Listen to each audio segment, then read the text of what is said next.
Hello and welcome to the SeeThroughPanel podcast.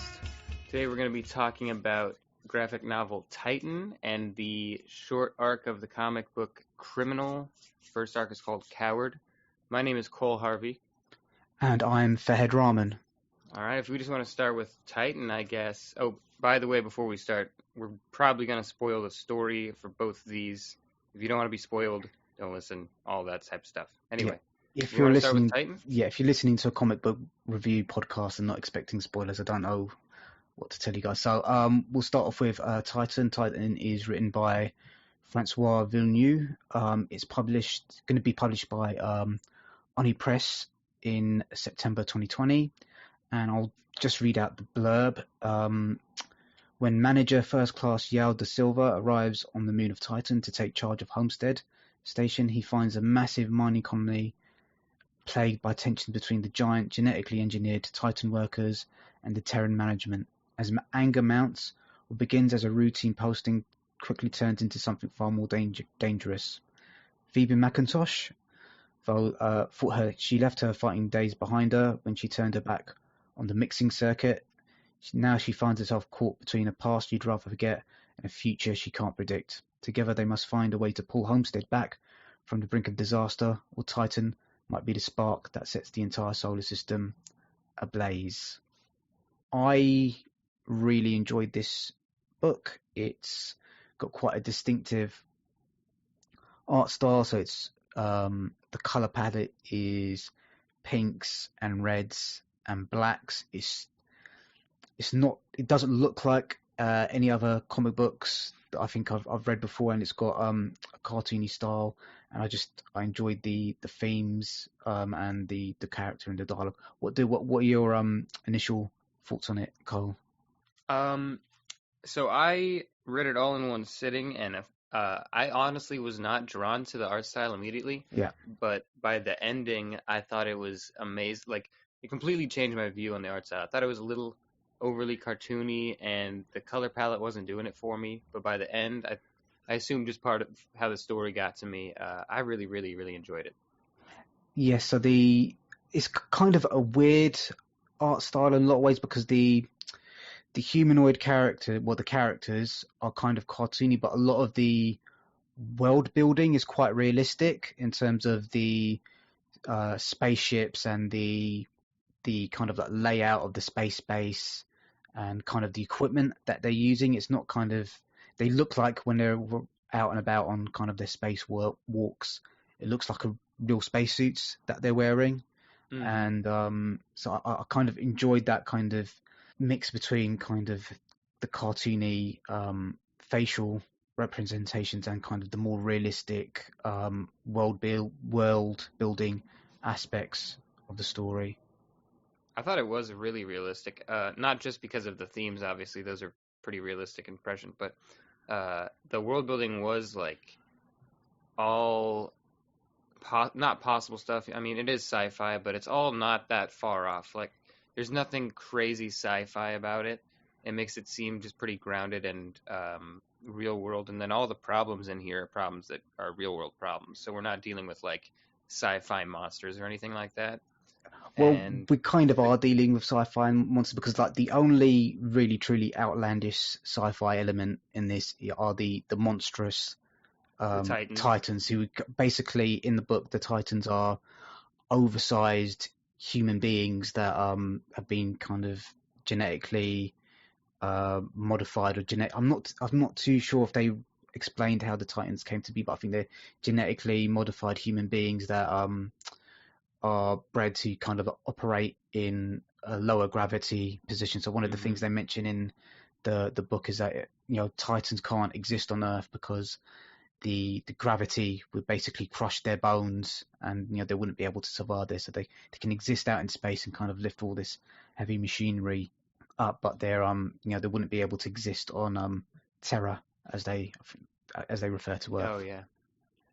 Yeah, I did honestly. I honestly stopped looking at them as like not people. I just like looked at them halfway through. I was like, all right, these are just big humans. Because I mean, they have cultural differences, obviously, and maybe a lot of them aren't like as high functioning as some of the like humans, but Yes. they're pretty similar. They're basically just bigger humans. Yes. Yeah. But yeah, that is definitely a sci-fi element. They were basically that large and built that way so that they could be workers on a low gravity location.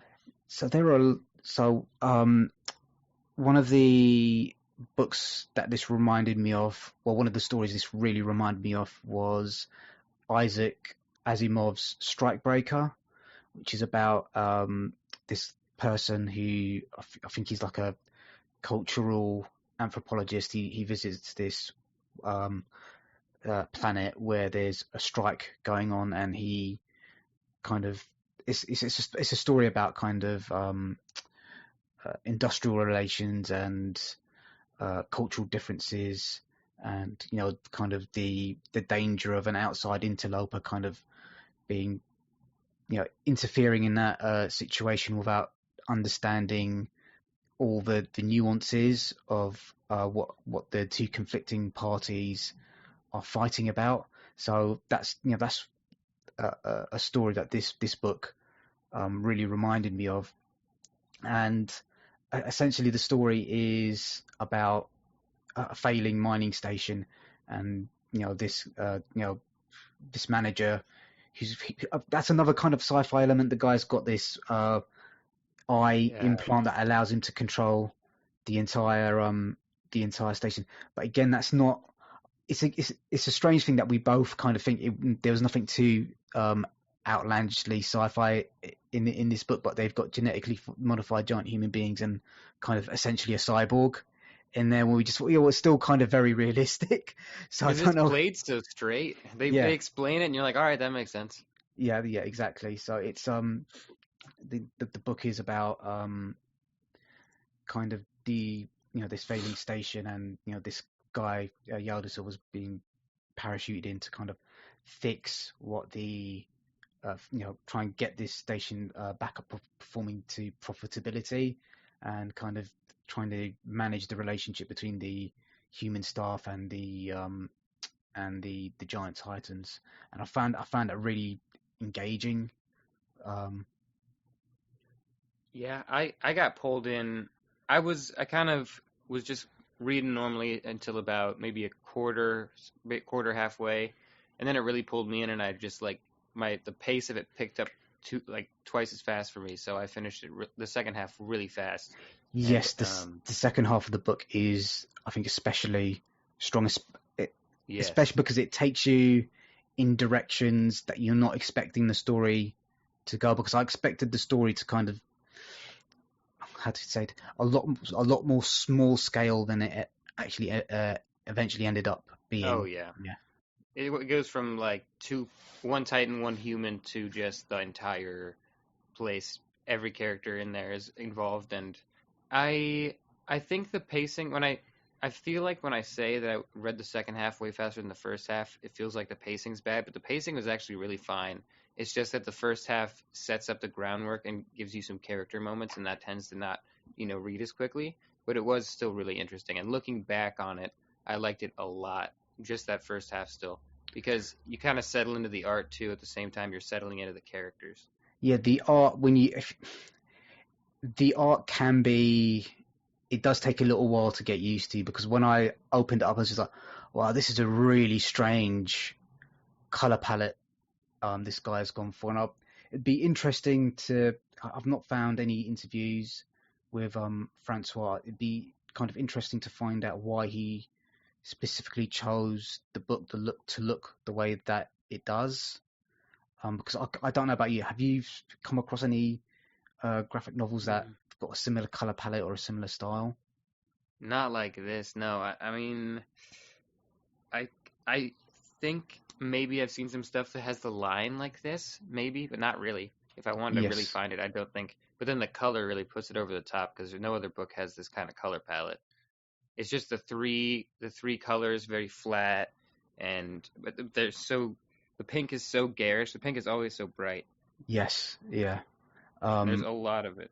And he also does a weird thing with the lettering as well. So some of and I found that a bit confusing at times with the lettering. So sometimes he'll he'll color a speech bubble, and then, well, in my head, if a speech bubble's colored, then I'm associating that color with a specific character. But he'll swap Yes. that over a bit, and sometimes I found it a little bit difficult to follow which character was speaking. Thank you for saying that. That is exactly how I felt. But if you could put aside that, which it took me like halfway or three-quarters of the books to finally stop doing that to myself, and you just like a speech bubble is a speech bubble, it gets pretty easy. But that's definitely something that's been like we've been trained to do as graphic novel people. Yeah, it was a very strange choice. It was a very, I don't know why. Maybe it was something to do with making certain dialogue kind of like pop out, but I don't know if it was especially necessary. I don't know why he chose to do that, but it was a strange choice. It was. I think it might just be just so it could stand out against whatever background he has drawn, and Mm. but the backgrounds are constantly shifting. So, but no, maybe not, because I'm looking at it here, and it's white text on a black background, but then he'll use white text over a pink background too. So I don't really know. Yeah, it'd be interesting. So I think Francois Vigneault is obviously, I think that's a French name, so maybe Yeah. this is a translation. So maybe in the French text, there might be some significance that we're not seeing, in terms of why he chose that story. So the story. So I've written a blog post about this. I'm trying to blog about comic books a little bit more, and I'll just read a little bit from my kind of written review. So I think the world building in science fiction is really important. And I think Villeneuve's world building is as impressive as anything, kind of. I honestly, I'd put it up there with kind of Blade Runner, really, in terms of Oh the yeah. the the believability, the stylistic choices, and the art is impressive, and the character designs are believable. You kind of there's a really the Titans are kind of grubby, and they're kind of industrial blue collar mining types, and then the Terrans are kind of these stuffed shirt white collar guys that don't really understand the blue Yeah. collar world of the Titans. So I've really that really drew me in to the story as well. There's like conflicts going on everywhere. So Yao's got a conflict with the other managers, because I think he thinks they're a little bit too hardcore, and then the other managers think Yao doesn't really understand the situation, and then all the Titans, with the exception of Phoebe, distrust Yao because they think he's probably going to be coming in to shut down the station as well. So it's just the way that's all kind of set up through the language of the art, I found really impressive. I would definitely agree that they really make it clear. That's why the lettering thing was so big for me, is because the story is so clear, storytelling wise. You can tell everything that he's trying to do, and it makes you piece it together along with the words. So that's why that lettering thing was like. Normally, I wouldn't care about something like that, but when it's like only the one issue you have with storytelling, it's noticeable.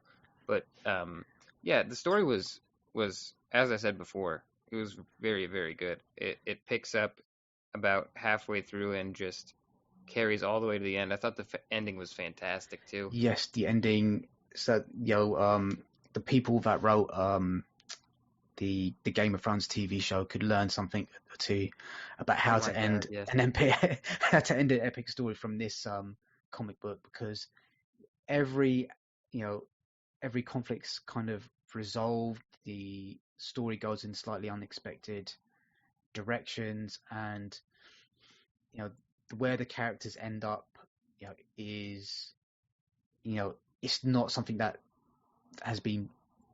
It's not plot driven, if that makes sense. It's kind of like, oh well, given what the circumstances those characters have gone to, that's of course that's where they would end up. you know? Yeah, exactly. I thought, without getting too into it, I thought the ending was a perfect wrapping up point with the characters, which I kind of am sad that this is a standalone graphic novel because I really like both these characters and I want to see more of them. But that ending it leaves them on a good note, so I thought that was very nice. Plus, I think he was honestly getting better with the art as it goes through. Now that I'm flipping through it, it makes more and more sense to me as I go towards the second half. All the art just kind of flows naturally.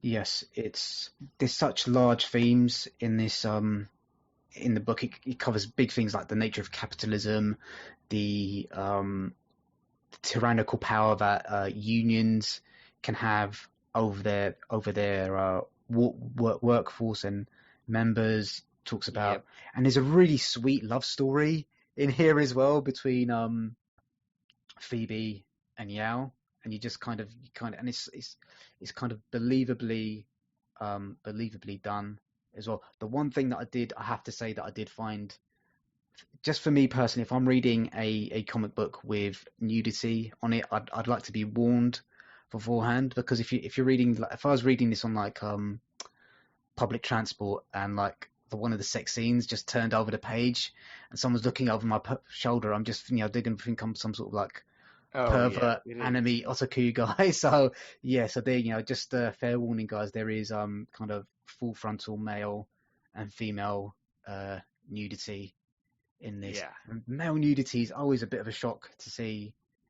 In... Yeah, it's not often done. Yeah, exactly. yeah, yeah, Honestly, I wasn't expecting either of anyone to get naked in the first half of this. I jumped at that and I was like, well, it makes sense where this is going, but I just didn't think you'd be so upfront about it. But it was very yeah. good still. It is very well done, and it's such a difficult thing to do, kind of, when you've got two characters that are such different sizes, to have them interacting in a realistic, believable way. And he just, from the scenes where they're just walking alongside each other in through the corridors of the mining station to the sex scene, it's all it's a very tricky thing to do. It's a very, very, very tricky thing to do, and he accomplished that very, very well. He plays the perspective really well, yeah, when they're together, and they're on a lot of pages together. Same for the I can't remember, Cyrus, the leader of the union, I believe. Yes. Whenever he and Zhao are on the same page, he looks like he could just kill him in like one punch.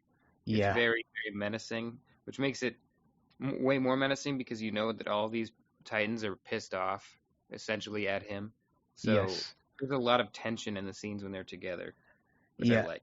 That was kind of there was one element of the story that I found slightly kind of unbelievable, in terms of the relationship between Cyrus and, I can't remember the name of the other manager that he's working alongside.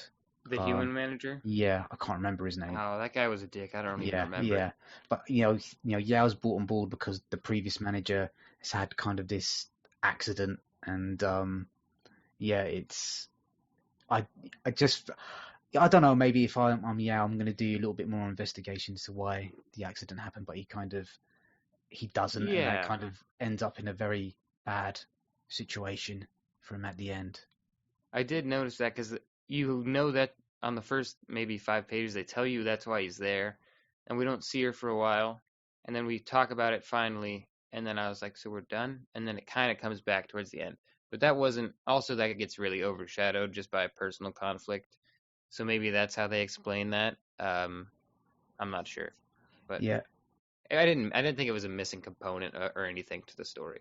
yeah. So in terms of the story itself, kind of the reason why I enjoyed it so much is it reminded me of a lot of other things that I really enjoyed. So it kind of reminded me of the George Clooney movie Up in the Air, where this guy's been brought in to fire people, and that's kind of what Yao's going through. It kind of reminded me of really good Star Trek episodes where they're using science fiction to kind of explore how human beings interact with each other, and Hmm. kind of what the human condition is.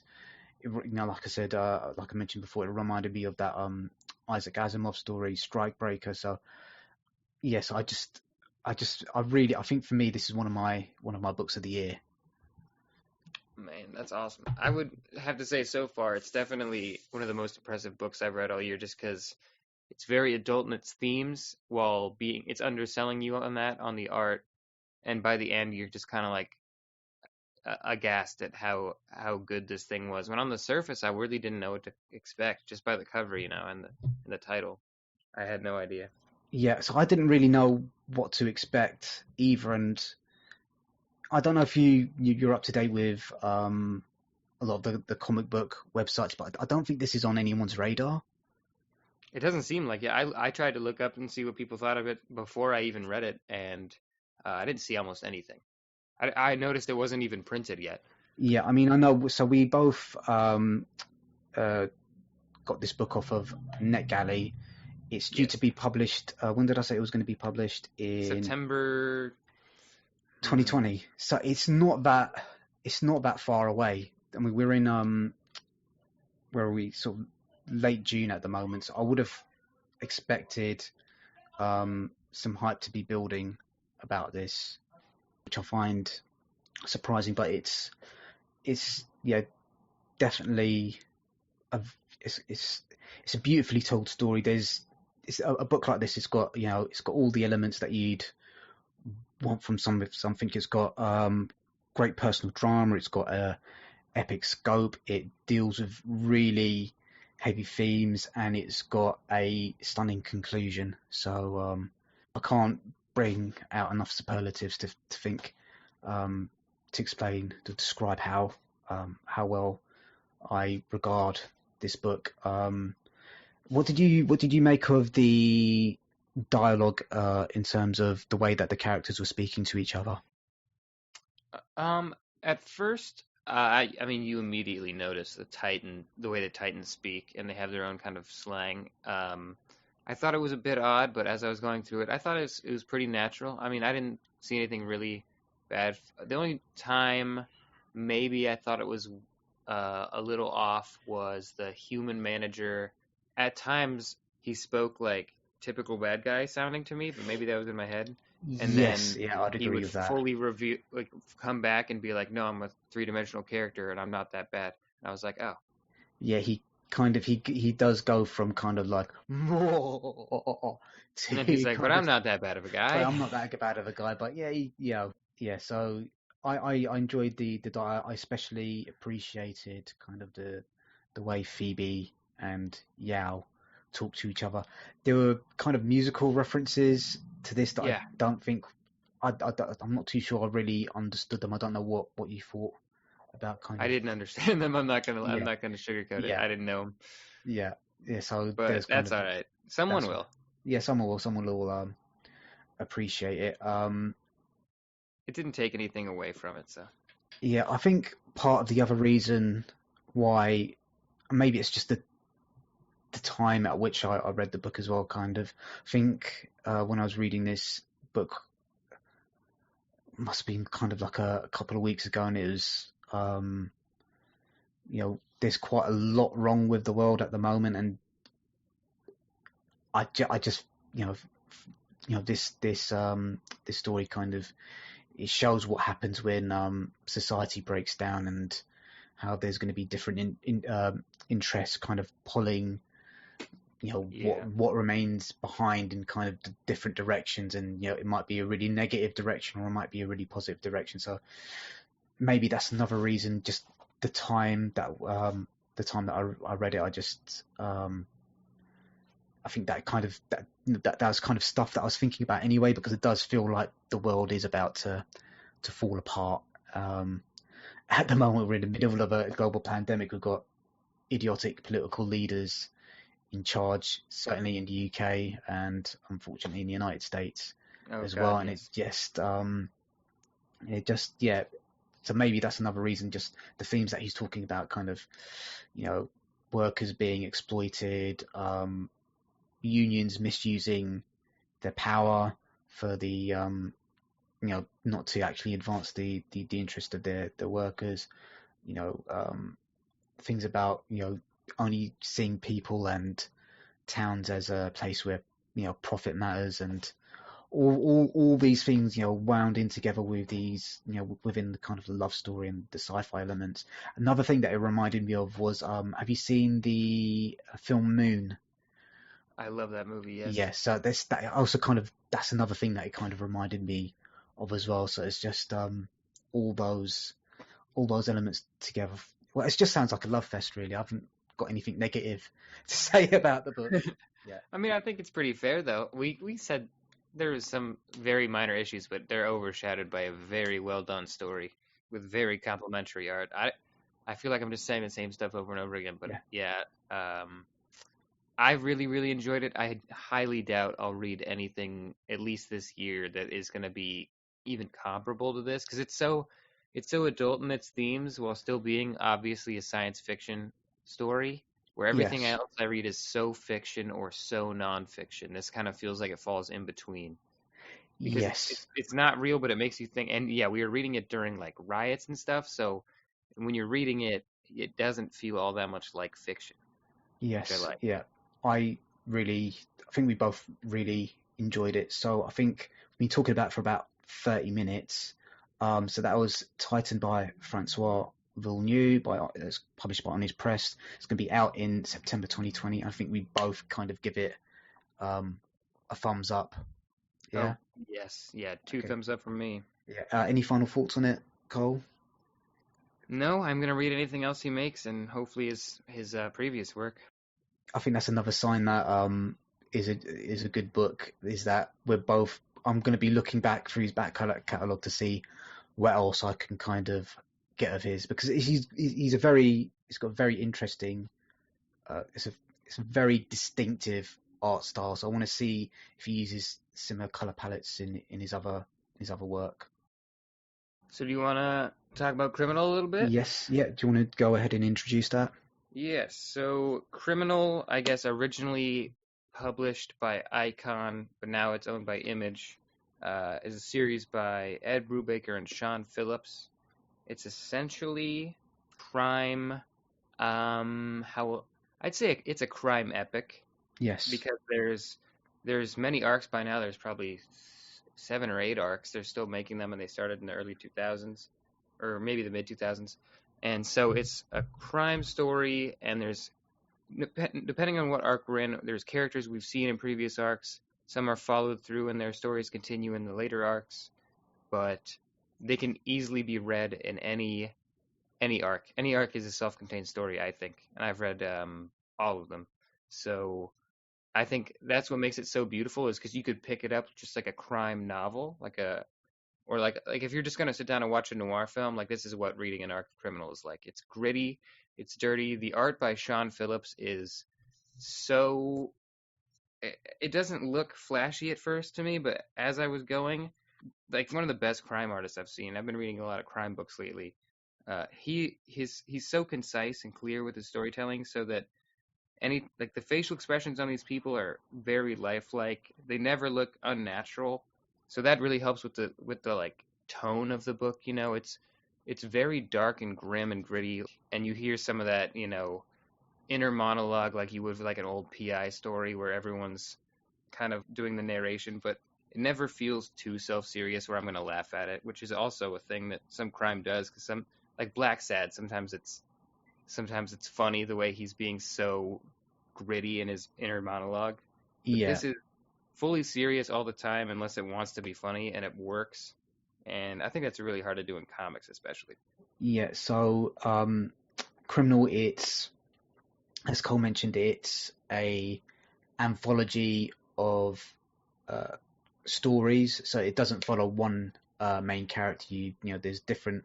So I think it's best described that each trade paperback covers a different crime by different criminal gangs, and there are crossover characters in some of the stories, and it's I think this is noir fiction at its very finest. So I myself and a friend of mine, John, I wrote a online comic, and it's called Gorky and Izzy, and it was very heavily influenced by the work of Brubaker and Phillips in terms of it being a crime thriller that follows these sort of gritty characters. My comic's a little bit tended to be a little bit funnier than this, but like you mentioned, the dialogue in this is it's almost Soprano-esque in some ways in terms of like it's these very straight shooting characters, but there's always they're always kind of, some of them always kind of breaking each other's balls, or is very kind of, so sometimes when you're watching crime movies, like the characters are so serious and there's nothing to kind of break the tension, and you just think, well, at some point someone would crack a joke here or something. It's, this is not the realistic way that people talk to each other, but yeah. And yes, I think it is. I haven't read this one in ages, so it's good to go back and read it again. Yeah, this is. I read Criminal for the first time, like not even 2 or 3 months ago now, but I've already reread multiple of the arcs. So, and this is, I think, by far my favorite arc. Not by far, it's actually very close. This arc might be my favorite though, just because it's the introductory arc. It sets you up, and it's such a, like, if they just made Criminal for this arc and then stopped, I think it would still be a celebrated crime book. But thank God they just kept going with it. Yes. I guess I should say we read the first arc, Coward. Yeah. Did I say that? Coward. Yeah, Coward is the name of the arc. And just as in Titan, where the palette does a really strong job of creating the world, it's the same thing with Criminal. Like the color choices of the artists does a lot of the heavy lifting in terms of building the atmosphere, because it's a lot of dark blues and greys and browns. There's not a lot of bright color in the world, and so it just kind of slowly ratchets up the tension. There was one thing that I felt that it was a bit of a storytelling misstep. I think it was in the first couple of pages where he's carrying out the first heist, and he's kind of, I think a lot of his men are shot down.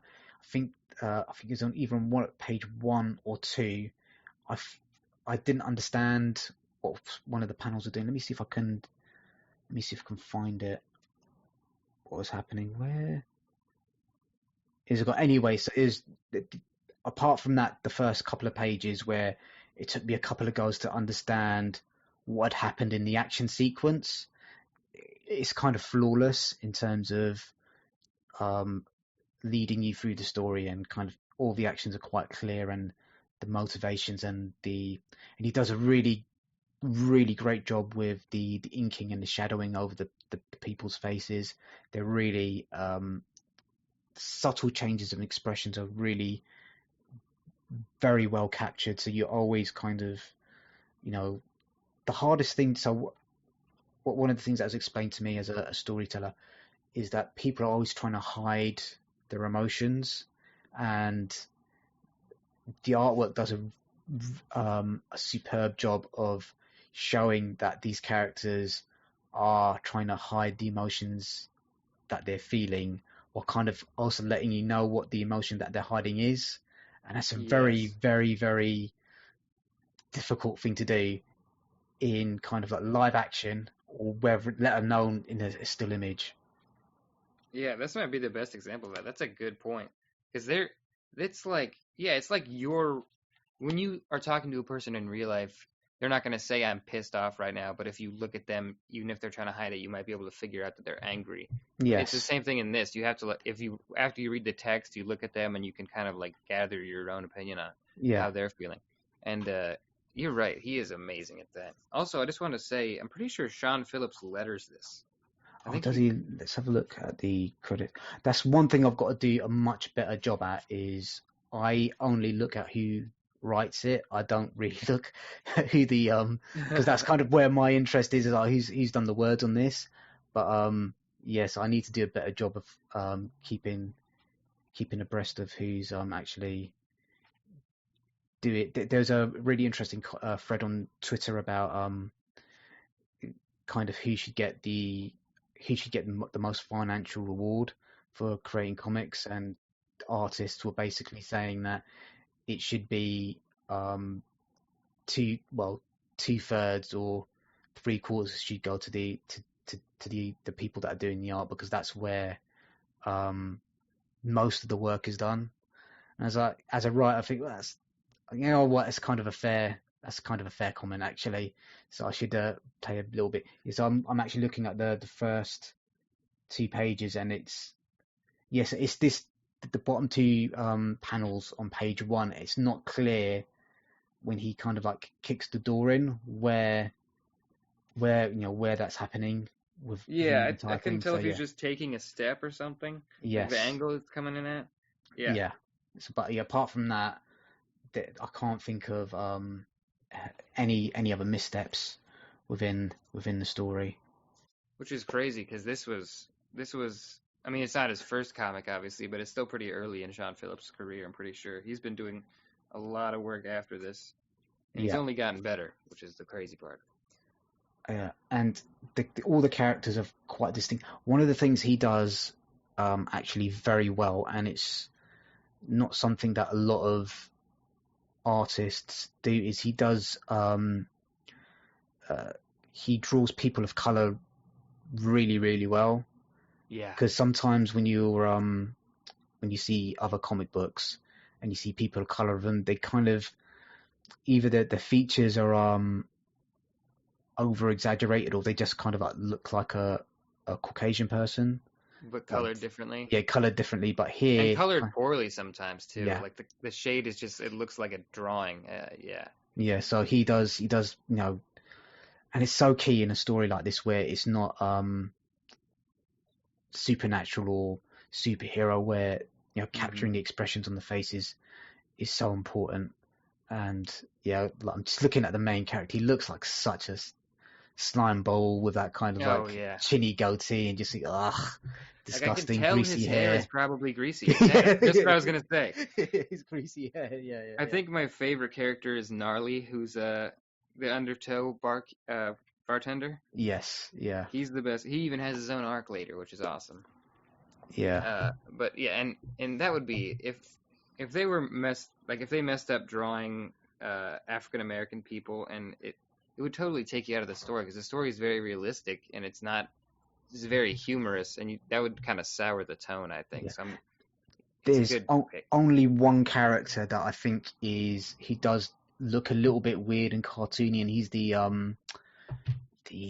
epileptic guy, yeah. And he just kind of like, he looks like sort of like Charlie. What's going on? Is he Charlie Brown? What's going on here with the way that he looks? But yeah, he's got like 3 or 4 hairs sticking up. Yeah. That was a little funny. I did notice that.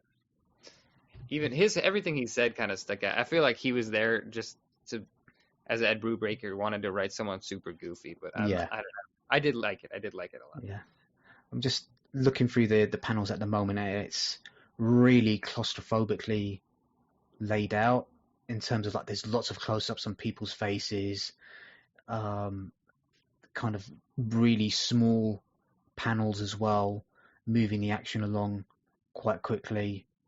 There's not a lot of kind of double page spread, and there's a lot of dialogue in here as well, which is quite a brave thing to do, because it does cover a significant amount of the page, which is a brave decision to make, kind of making sure that the artwork has got enough space to kind of show, to breathe as well. But the dialogue is just spot on. Like Brubaker is such a fantastic writer. He is probably one of the best dialogue writers in comics that I've read, because it's snappy and it reads fast. The page is usually covered in word balloons. Yes. But it reads quick. Like, it reads quicker than most other books I read. But that's also because it's so gripping and it's so engaging that you just want to keep flipping the pages. I read, when I first read this, I started it at like 10 p.m., which was a mistake, and I read 4 criminal arcs before I went to bed. Oh It was dear, yeah, many hours later. It's just such a engaging thing, and they kind of flow in a way that they are standalone arcs, but the one arc will hook you into the next arc because some characters carry over, and you want to see that type of thing. yeah. So in our lockdown reading recommendations episode that we recorded, I mentioned Astro City, and it might be a slightly odd comparison to make, but kind of they're both anthology. There are crossover characters in both, but it's not like if you miss one trade paperback that you're going to be missing out on kind of a sweeping arc. I think if you do read the entire, I think I've only not read a couple of the trade paperbacks, and the nice thing about going back to read something that you've read before, but it was a long time ago, is that the story can surprise you again. Because I thought I kind of remembered what what this character did, and then like he mentions that his dad was a criminal as well. And I think that's one of the trade paperbacks as well, isn't it? It is, yes. Yeah. It's really nice. It's kind of like the world as a character. Just like that Astro City comparison got me thinking, because in both of those books, the city is kind of one of the characters, and you get invested in that, and the people walking around it are just kind of like it like pop out at any corner. Like in any of these arcs, if he just like showed another character from a previous arc, I would be like, oh yeah, that makes sense because we're only like 2 blocks away. Yeah. And I really like that aspect where you're just kind of living in the world and the characters to kind of do whatever. Yeah. There was there are a couple of odd elements. Kind of there's the newspaper strip with was it Franz Kafka? Yeah. And I thought, did you understand what he was kind of getting at there? I tried so hard. I actually, because I've not read any Kafka, so I was just thinking maybe that's like a literary illusion that we're both missing out on. I don't understand. It's the guy who makes those strips in the comic is a character in another arc. Okay. But I don't think he was just putting it there to set it up. I feel like there's some type of symbolism I miss. I don't know. Maybe because so in the in the comic book there's he's often reading a newspaper, and he's reading this comic strip, and it's got this private eye called Frank Kafka, and it looks very much like a Dick Tracy type thing going on. So then maybe I don't know, because I didn't really like what the comic strips were about. Weren't It's like Dick Tracy, but it's only non sequiturs and kind of like psychedelic. What's going on? Yeah, it is quite a strange choice. Yeah, But, I thought it was funny. After I read it, I was like, that made no. It took me a long time to just be like, all right, I give up. It's just going to be kind of funny. But, and it's so jarring when you see kind of some of the violence that takes place in the story. Kind of there's some really kind of shocking scenes. I'm just looking at the panel where is it his grandfather or his uncle overdoses? It's his basically his dad, but it's not his. He just raised him basically. Yeah, where his dad, his father figure overdoses, and then there's another scene where, a woman's kind of like lying on the floor with her, just bleeding all over the floor. And kind of abs. I do kind of like comic books where they've got a good psychopathic character, and there's a great one in here. What's his name? The big cowboy. Oh God, what is his name? He's a freak. Yeah, he's a freak, and he's just, he's kind of the right hand man of this large African American gang leader, I think, gangster. And it's just kind of a very kind of weird, like you wouldn't expect someone who looks like that to be working under kind of like an African American gangster, but money makes strange bedfellows. Yeah. Honestly, I saw him and I just assumed he was racist because he's a piece of crap. Yeah. He who does he remind me of? there's a character from Preacher that he reminds me of, kind of one of Jesse's cousins. He kind of looks like one of those really vicious countryside yokels. You know, he Yeah. just looks like he'll do you harm. His name is Yeah. Delron. That's the other thing. I wasn't expecting him to be white because they talk about this character Yes. early on, and I thought, well, Delron is kind of. I was expecting an African American person. Yeah, I in a wasn't room expecting. full of black Yeah, people. yeah, yes, They're talking about Delron. And I was like, all right, it's just going to be like another gang member. And then it's yeah, just a big white, really gross guy, white guy in a like cowboy hat. yeah. Ugh. And he's so So gross. yeah, They yeah, do a really good and quick job of making you hate him. yeah. Just were very, yeah, very well done. And then, so what was the? Should we kind of explain what the plot is? So, um, the main character's been approached by one of his former colleagues to carry out one last heist, Mm. and he gets what convinces him to do it in the Uh, end. the woman Greta is the widow of a guy he Oh worked a job yes, with previous yeah, who died, and he feels terrible, and kind of guilt him she makes into guilts him into it, and then they become romantically involved. It's a whole yeah, thing. yeah. So it's and then from there he gets involved in this heist, and there's double crosses and triple crosses, and he so he's called the coward because he's you know whenever he's carrying out a heist, he's always the one that gets away. He's you know he's never afraid not to look like you know to abandon his crew or his colleagues in crime. So that's why he's still out on the streets, while the rest of his crew are either in dead or in prison. And he's kind of looked down upon a little bit by the rest of the criminal fraternity. There's a scene in the bar where one person's talking trash to him, trash about him, and the bartender quickly shuts him down. Yeah, that's gnarly. That was good. He's so yeah. Everyone thinks he's a coward. He's actually just the only smart guy there. I mean, I guess he kind of is a coward, but he also is just he just has an escape plan for every situation because he doesn't want to go.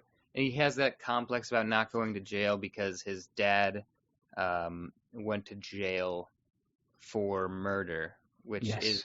another twist. It's also later in the near the end of this arc.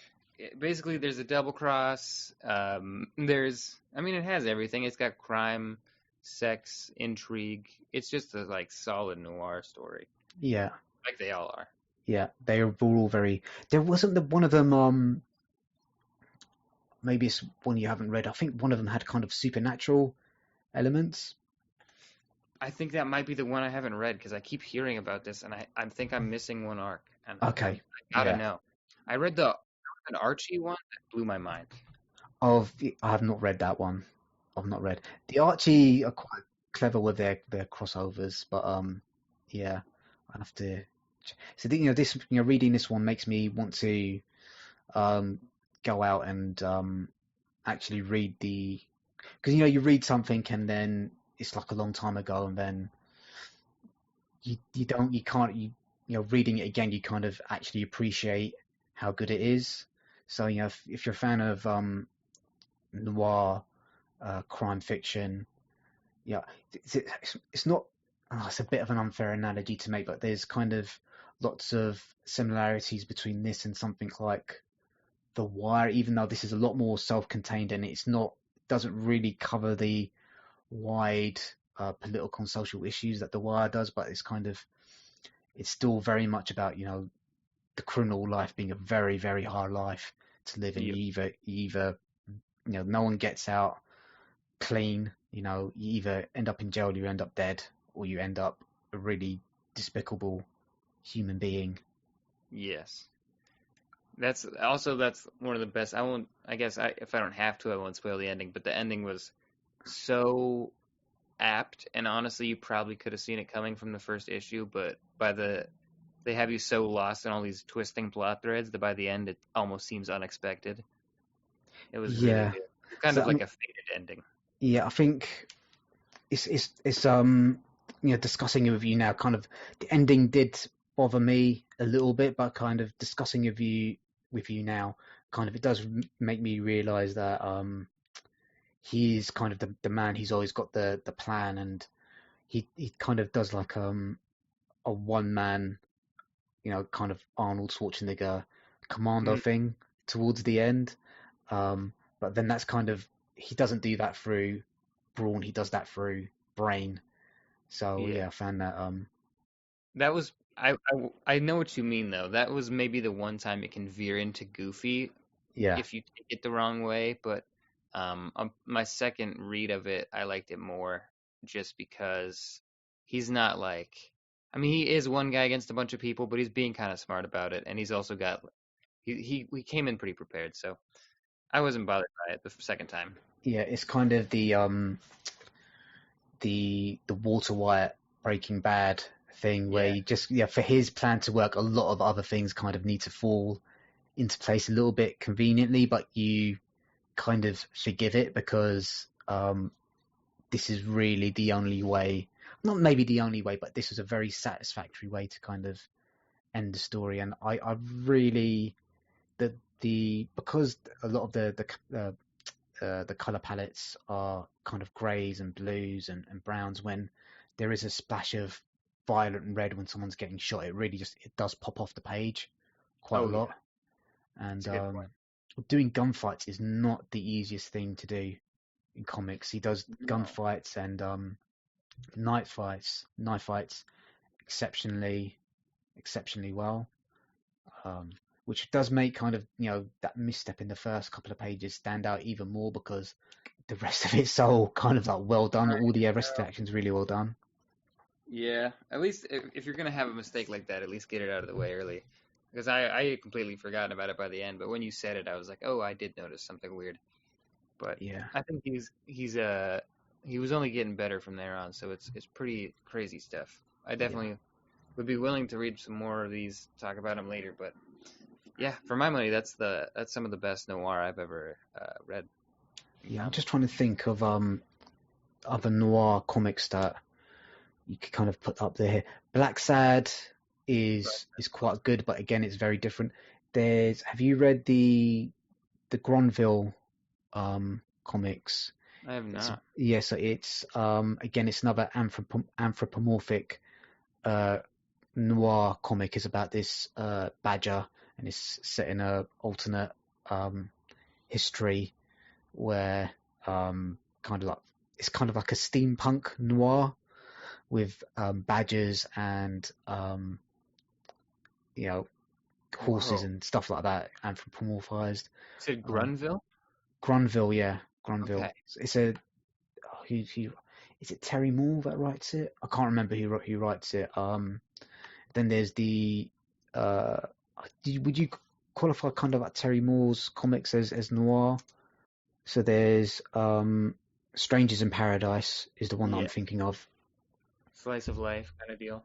It's it's Oh, it has that spy aspect too, doesn't it? yeah, yeah, I always forget about that when I think about it.